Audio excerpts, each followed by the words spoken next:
राम राम. आता ही जर का कोणा जितो गाडी घ्यायची असली नवीन हा तर आपले जितो एक्सपर्ट विकास भाऊ पैलवान नवरदेव ही तुम्हाला सविस्तर माहिती देतील गाडीबद्दल.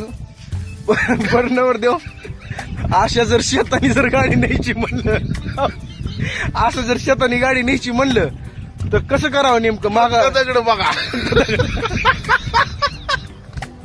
कारण की याचं इंजन 4 बोटावर आहे.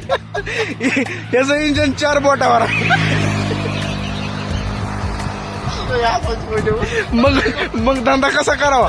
शेताकडे जावंच लागते. रोडचं गाडी तर एक नंबर आहे. नवीन गाडी घेण्यासाठी गाडी एक नंबर आहे मित्रांनो. रोडवर तर लय भारी चलती, शेताकडे तर काय लयच भारी चलती. शेताकड म्हणलं फक्त दगड. फक्त दगड. शेताकडे दगड बघायचा नाहीतर टाकीचा कार्यक्रम झालेला असतोय. मग काय अजून काय सांगताल गाडीबद्दल विशेष माहिती जरा? तुम्ही विचारू शकता. आम्ही सांगू शकता.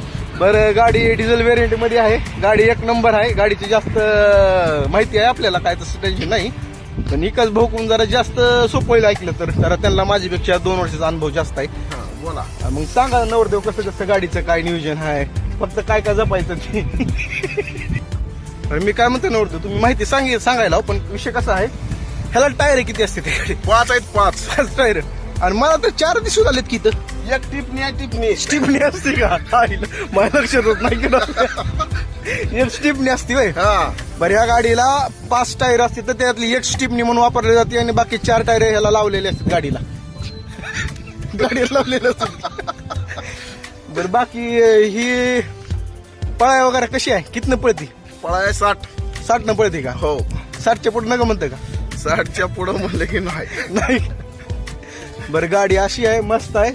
ह्याची लांबी वगैरे 7.4 आहे. गाडी मस्त आहे. 5 फूट रुंदी वगैरे गाडीची. एक नंबर गाडी आहे. बाकी एकच भाऊला जास्त अनुभव आपल्यापेक्षा. त्यांनी सांगितलं सविस्तर सांगितले पहिल्यांदाच.